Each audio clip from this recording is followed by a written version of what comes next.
Hi hello friends, welcome back to our YouTube channel. ಎಲ್ಲರೂ ಹೇಗಿದ್ದೀರಾ? ಎಲ್ಲರೂ ಚೆನ್ನಾಗಿದ್ದೀರಾ ಅಂದ್ಕೊಂಡು ಇವತ್ತಿನ ಒಂದು ಡೈಲಿ ವ್ಲಾಗ್ನ ಶುರು ಮಾಡ್ಕೊಂಡಿದ್ದೀನಿ.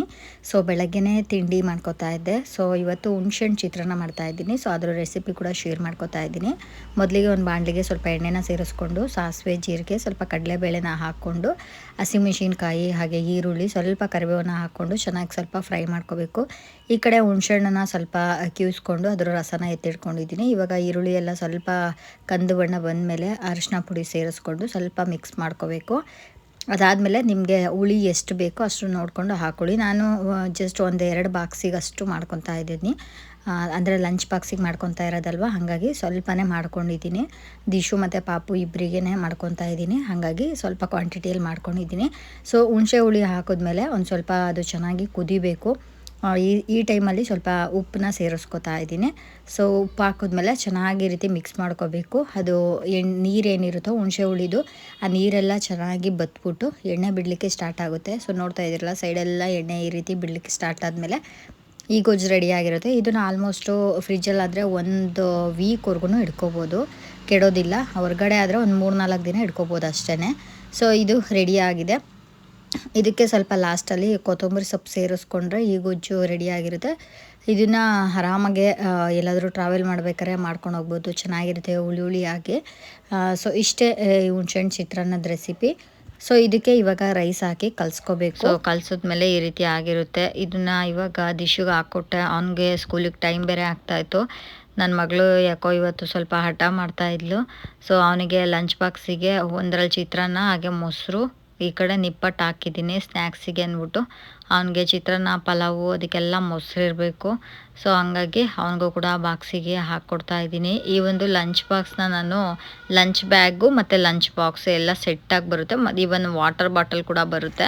ವಾಟರ್ ಬಾಟಲ್ ಕೆಳಗಡೆ ಬೀಳಿಸ್ಬಿಟ್ಟು ಹೊಡೆದಾಕ್ಬಿಟ್ಟಿದ್ದ, ಹಾಗಾಗಿ ಇವಾಗ ಬೇರೆ ಬಾಟಲ್ನ ಇಟ್ಟಿದ್ದೀನಿ. ಸೊ ಆ ಬಾಟಲ್ ಬಂದ್ಬಿಟ್ಟು ತುಂಬ ಚೆನ್ನಾಗಿತ್ತು, ಕ್ವಾಲಿಟಿನೂ ಕೂಡ ಚೆನ್ನಾಗಿತ್ತು. ಅದು ಮೇಲ್ಗಡೆ ಕ್ಯಾಪ್ ಹತ್ರ ಸ್ವಲ್ಪ ಒಂದು ಲೈನ್ ಸೀಳ್ಬಿಟ್ಟಿದೆ, ಹಾಗಾಗಿ ಇವಾಗ ಬೇರೆ ಬಾಟಲ್ ತೊಗೊಂಡೋಗ್ತಿದ್ದಾನೆ. ಹಾಗೆ ಸ್ಪೂನ್ ಇಕ್ಕೋದಕ್ಕೂ ಕೂಡ ಸೈಡಲ್ಲಿ ಪಾಕೆಟ್ ಥರ ಕೊಟ್ಟಿದ್ದಾರೆ. ಇವನ್ ನ್ಯಾಪ್ಕಿನ್ ಕೂಡ ಇಡ್ಲಿಕ್ಕೆ ಈ ಥರ ಜಿಪ್ ಥರ ಕೊಟ್ಟಿದ್ದಾರೆ, ತುಂಬ ಚೆನ್ನಾಗಿದೆ. ಇದ್ರ ಲಿಂಕು ನಾನು ಸಿಕ್ಕಿದ್ರೆ ಖಂಡಿತ ಇದು ಡಿಸ್ಕ್ರಿಪ್ಷನ್ ಬಾಕ್ಸಲ್ಲಿ ಮೆನ್ಷನ್ ಮಾಡಿರ್ತೀನಿ. ಮಕ್ಕಳಿಗಂತೂ ತುಂಬ ಚೆನ್ನಾಗಿರುತ್ತೆ ಇದು. ಇವನ್ ಆಫೀಸ್ಗೆ ಹೋಗೋರಿಗಾಗಿರ್ಬೋದು, ಹಾಗೆ ಈ ಕೆಲ್ಸಕ್ಕೆ ಹೋಗೋರಿಗೆ ಎಲ್ಲರಿಗೂ ಕೂಡ ತುಂಬ ಚೆನ್ನಾಗಿರುತ್ತೆ ಈ ರೀತಿ. ಇದು ಅರೌಂಡು 550-600 ಒಳಗಡೆ ನಿಮ್ಗೆ ಸಿಕ್ಬಿಡುತ್ತೆ. ದಿಶು ಸ್ಕೂಲಿಗೆ ಹೋದ. ಇವಾಗ ನನ್ನ ಮಗಳು ಕೂಡ ರೆಡಿ ಆಗ್ತಾಯಿದ್ಲು. ಅವ್ರ ಪಪ್ಪ ಸ್ನಾನ ಮಾಡಿಸಿ ರೆಡಿ ಮಾಡ್ತಾಯಿದ್ರು. ಈ ಒಂದು ಬಾಕ್ಸ್ನ ನಾನು ಮೀಶೋದಲ್ಲಿ ತಗೊಂಡಿದ್ದು 310 ರುಪೀಸ್ಗೇನೋ ತೊಗೊಂಡಿದ್ದು. ತುಂಬ ಚೆನ್ನಾಗಿದೆ, ಟಪ್ಪರ್ವೇರ್ ಕ್ವಾಲಿಟಿ. ಹಾಗೆ ಒಳಗಡೆ ಎಲ್ಲ ಸ್ಟೀಲು, ತುಂಬ ವೆಯ್ಟ್ ಇದೆ. ಚಿಕ್ಕ ಮಕ್ಕಳಿಗೆ ಈ ರೀತಿ ಒಂದು ಚೆನ್ನಾಗಿರೋ ಬಾಕ್ಸ್ ಕೊಡಿಸ್ಬೇಕು ಅಂತ ಅಂದ್ಕೊಂಡಿದ್ದೆ. ನಾನು ಲಾಸ್ಟ್ ಇಯರ್ ತೊಗೋಬೇಕು ಅಂದ್ಕೊಂಡಿದ್ದೆ, ಬಟ್ ಸಿಕ್ಕಿರಲಿಲ್ಲ. ಈ ಸಲ ತೊಗೊಂಡಿದ್ದೀನಿ. ಈ ಸಲ ಪಾಪು ಬಂದ್ಬಿಟ್ಟು LKG ಓದ್ತಾ ಇದ್ದಾಳಲ್ವ, ಸ್ವಲ್ಪ ಅವಳು ಸ್ನ್ಯಾಕ್ಸು, ಲಂಚು ಎಲ್ಲನೂ ತಿನ್ನಲಿ ಅಂದ್ಬಿಟ್ಟು ಈ ಥರ 3-in-1 ಬಾಕ್ಸ್ ತೊಗೊಂಡಿದ್ದೀನಿ. ಒಂದರಲ್ಲಿ ಗೋಡಂಬಿ ಹಾಗೆ ಒಂದರಲ್ಲಿ ಮೊಸರು ಹಾಕಿದ್ದೀನಿ. ನಮ್ಮ ದಿಶುಗೆ ಏನು ಹಾಕ್ಕೊಡ್ತೀನೋ ಅದನ್ನೇ ನನ್ನ ಮಗಳಿಗೂ ಕೂಡ ಹಾಕ್ಕೊಡ್ಬೇಕು. ಹಾಗಾಗಿ ಅವಳಿಗೂ ಕೂಡ ಈ ಥರ ಬಾಕ್ಸ್ನ ರೆಡಿ ಮಾಡಿಕೊಟ್ಬಿಡ್ತೀನಿ, ಆರಾಮಾಗಿ ತಿನ್ಕೊಂಡು ಬರ್ತಾಳೆ. ಇವಾಗ ಚಿತ್ರಾನ್ನ ಸ್ವಲ್ಪ ಹಾಕ್ತಾಯಿದ್ದೀನಿ, 1-2 ಸ್ಪೂನಷ್ಟು ಚಿತ್ರಾನ್ನ ಕೂಡ ಹಾಕ್ತೆ. ತಿಂತೀನಿ ಅಂತ ಹೇಳಿದ್ರೆ ಅವಳಿಗೆ ಮೊಸರು ಇರಬೇಕು. ಮೊಸರು ಅಂದರೆ ಸಿಕ್ಕಾಪಟ್ಟೆ ಇಷ್ಟ ನನ್ನ ಮಗಳಿಗೆ. ಸೊ ಈ ರೀತಿ ಲಂಚ್ನ ಪ್ರಿಪೇರ್ ಮಾಡಿರ್ತೀನಿ. ಅವರೇ ಈ ರೀತಿ ಒಂದು ಚಿಕ್ಕದಾಗಿರೋ ಸ್ಪೂನ್ ಕೊಟ್ಟಿದ್ರು. ಸೊ ಅದನ್ನು ಈ ರೀತಿ ಇಟ್ಕೊಳ್ಳೋದಷ್ಟೇ, ಸಪ್ರೇಟಾಗಿ ಇಟ್ಟಿಲ್ಲ ಅಂದರೆ ಈ ಥರ ಬಾಕ್ಸಲ್ಲೇ ಇಡ್ಬೋದು. ಎಲ್ಲ ಸೆಟ್ಟಾಗಿ ಬರುತ್ತೆ, ತುಂಬ ಚೆನ್ನಾಗಿದೆ. ಕ್ವಾಲಿಟಿ ಅಂತೂ ಎಕ್ಸಲೆಂಟ್ ಅಂತಲೇ ಹೇಳ್ಬೋದು, ಅಷ್ಟು ಚೆನ್ನಾಗಿದೆ. ಸ್ವಲ್ಪ ಟೈಟಾಗಿದೆ ಇದು, ಅವಳಿಗೆ ಬಿಚ್ಚೋಕ್ಕೆ ಸ್ವಲ್ಪ ಕಷ್ಟ ಆಗುತ್ತೆ. ಅಲ್ಲಿ ಆಯಾ ಇರ್ತಾರಲ್ವ, ಅವರು ಬಿಚ್ಚಿಕೊಡ್ತಾರೆ. ಸೊ ಮಕ್ಕಳಿಗೆ ಈ ರೀತಿ ಒಂದು ಒಳ್ಳೆ ಲಂಚ್ ಬಾಕ್ಸ್ ಕೊಟ್ಟರೆ ಇದು ಲೀಕ್ ಪ್ರೂಫು ಮತ್ತು ವಾಟರ್ ಪ್ರೂಫು, ತುಂಬ ಚೆನ್ನಾಗಿದೆ. ಸೊ ಈ ರೀತಿ ಡೈಲಿ ಏನಾದರೂ ಒಂಥರ ಸ್ನ್ಯಾಕ್ಸು, ಲಂಚು ಹಾಕಿ ಕೊಟ್ಟು ಕಳಿಸ್ತಾ ಇರ್ತೀನಿ. ಅದೊಂಥರ ನೋಡಿದ ತಕ್ಷಣ ಅವ್ರಿಗೂ ಕೂಡ ತುಂಬ ಇಷ್ಟ ಆಗುತ್ತಲ್ವ. ಸೊ ಹಂಗಾಗಿ ಅವಳಿಗೂ ಕೂಡ ವಾಟರ್ ಬಾಟಲು ಹಾಗೆ ಲಂಚ್ ಬಾಕ್ಸು ಎಲ್ಲನೂ ರೆಡಿ ಮಾಡಿದೆ. ಹಾಗೆ ಅವಳಿಗೆ ಲಂಚ್ ಬ್ಯಾಗ್ ಕೂಡ ನಾನು ಆನ್ಲೈನಲ್ಲೇ ಪರ್ಚೇಸ್ ಮಾಡಿದ್ದು. ಸೊ ನೋಡಿ, ಈ ರೀತಿ ಜಿಪ್ ಕೊಟ್ಟಿದ್ದಾರೆ 2. ಫ್ರಂಟಲ್ಲಿ ನ್ಯಾಪ್ಕಿನ್ನು ಅಥವಾ ಸ್ಪೂನು ಈ ಥರ ಇಡ್ಲಿಕ್ಕೆ ಕೊಟ್ಟಿದ್ದಾರೆ. ಹಾಗೆ ಒಳಗಡೆ ನೋಡ್ಬೋದು ದೊಡ್ಡದಾಗಿದೆ, ತುಂಬ ಸ್ಪೇಸು ಇದೆ. ಹಾಗೆ ಈ ರೀತಿ ಲಂಚ್ ಬಾಕ್ಸ್ನ ಇಟ್ಬಿಟ್ಟು ವಾಟರ್ ಬಾಟಲ್ ಸೈಡಲ್ಲಿ ಇಡ್ತೀನಿ. ಇದು ಸ್ವಲ್ಪ ಬಾಕ್ಸ್ ದೊಡ್ಡದಾಗಿರೋದ್ರಿಂದ ಈ ಥರ ಕಾಣಿಸ್ತಾ ಇದೆ. ಸೊ ಚೆನ್ನಾಗಿದೆ, ಇದ್ರದ್ದು ಲಿಂಕ್ ಕೊಟ್ಟಿರ್ತೀನಿ, ಬೇಕು ಅಂದರೆ ಚೆಕ್ ಮಾಡ್ಕೊಳ್ಳಿ. ಹಾಗೆ ನನ್ನ ಮಗಳಿಗೆ ಅವ್ರ ಪಪ್ಪ ಸ್ನಾನ ಮಾಡಿಸಿ ರೆಡಿ ಮಾಡ್ತಾರೆ ಯೂಶ್ವಲಿ. ಇವಾಗ ಅವ್ರು ಸ್ನಾನ ಮಾಡಿಸ್ಕೊಟ್ರು, ಡ್ರೆಸ್ ಹಾಕಿದ್ರು, ಕ್ರೀಮೆಲ್ಲ ನಾನೇ ಇಲ್ಲಿ ಹಚ್ತಾ ಇದ್ದೀನಿ.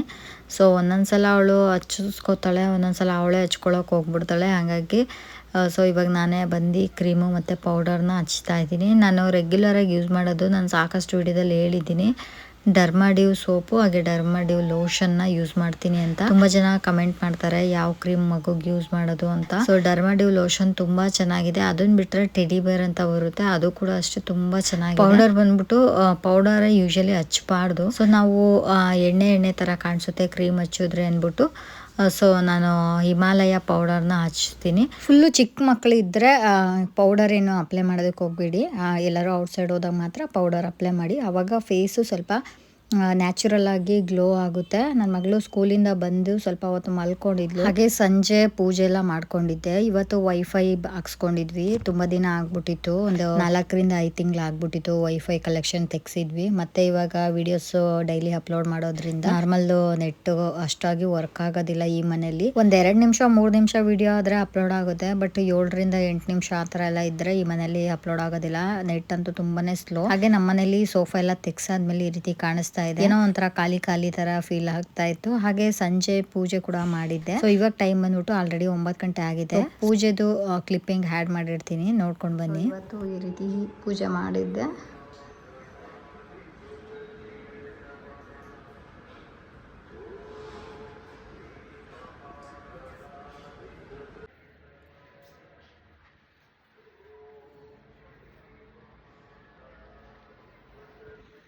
ಊಟಕ್ಕೆ ಇದು ನಿನ್ನೆ ಒಬ್ಬಟ್ಟು ಸಾರು ಮಾಡಿದ್ದೆ, ಅದೇ ಇದೆ. ಸೊ ಅದಕ್ಕೆ ಇವಾಗ ರೈಸಿಗೆ ಇಟ್ಟಿದ್ದೀನಿ. ಒಂದು ಸ್ವಲ್ಪ ಹಪ್ಪಳ ಏನಾದರೂ ಮಾಡಿಕೊಂಡ್ರೆ ಆಯಿತು. ಸೊ ಇವಾಗ ದಿಶು ಇಲ್ಲಿ ಹೋಮ್ವರ್ಕ್ ಬರೀತವನೆ. ಇಲ್ಲಿ ಬಟ್ಟೆ ಎಲ್ಲ ತಂದ್ಬಿಟ್ಟು ಹಂಗೆ ಹಾಕಿದ್ದೀನಿ, ಹೋಮ್ವರ್ಕ್ ಬರೀತವನೆ. ಬೋರ್ಡ ಮಾಡಿಸೋದ್ಮೇಲೆ ನೋಡಿ ಹಿಂಗೆ ಕಾಣಿಸ್ತವನೆ, ಕೂದಲೆಲ್ಲ ಸ್ವಲ್ಪ ಬರ್ತಾ ಇದೆ.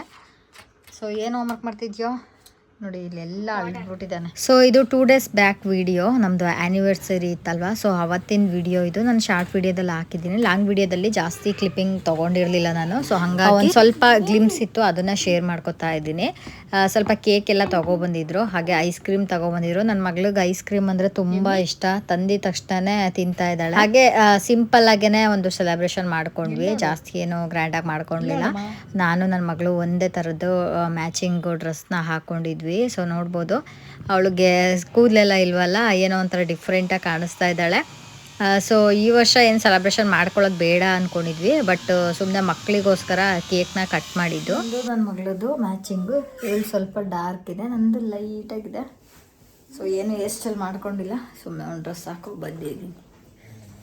ಇದು ನನ್ನ ಮಗಳದ್ದು 3rd ಇಯರ್ದು ಬರ್ಡೇಗೆ ತೊಗೊಂಡಿದ್ದು ಡ್ರೆಸ್ಸು. ಅವಳದು ಫುಲ್ಲು ದೊಡ್ಡ ಫ್ರಾಕ್ ತೊಗೊಂಡಿದ್ವಿ, ಅದಕ್ಕೆ ಅವಳಿಗೆ ಹಾಕಿಲ್ಲ, ಸಿಂಪಲ್ ಆಗಿರೋದು ಹಾಕಿದ್ವಿ. ಸೊ ಇವರು ರೆಡಿ ಮಾಡ್ತಾರೆ ಇವಾಗ.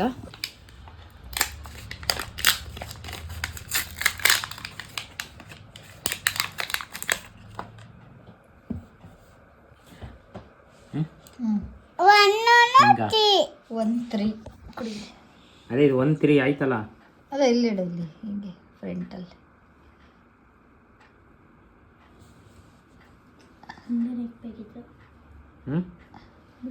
ಮುಂದೆನೇ ಇಡಬೇಕು, ಹಿಂದೇನಕ್ಕೆ ಕ್ಯಾಂಡಲ್ ಬಿದ್ದರೆ ಮುಂದೆ ಬೀಳುತ್ತೆ. Happy anniversary. ದೊಡ್ಡದೇ ಇತ್ತಲ್ಲ ಮ್ಯಾಚ್ ಬಾಕ್ಸು, ಇದು ಬೇಡ, ಬಟ್ಟೆ ಎಲ್ಲ ಸಿಗ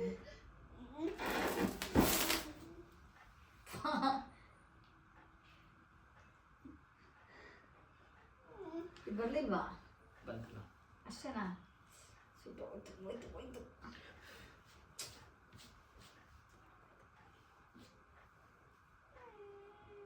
3, 2, 1 ಹೋಗ್ಲಾ?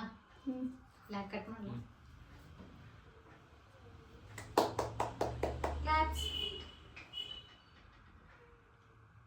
ಕ್ಲಾಪ್ಸ್ ಮಾಡೋಣ ಮಗಳೇ.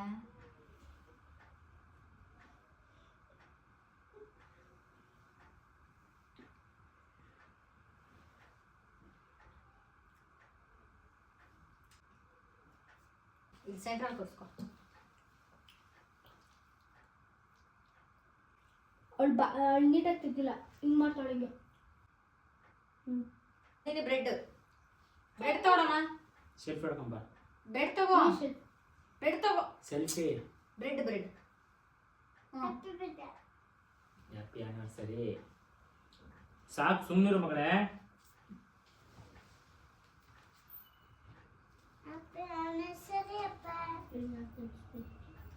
ಇದೇ ತಗೋ. ಬೇರೆ ಸ್ವಲ್ಪ ತೊಳಿಬೇಕು ಮತ್ತೆ ಈಗ. ಸಾಕು ಮಗಳೇ, ಜಾಸ್ತಿ ಮಾಡು. ಆಮೇಲೆ ಹಿಂಗೆ ಹಿಡ್ಕೊಂತಿದ್ವಿ. ಕ್ರಾಸ್ ಆಯ್ತು ಅಂತ.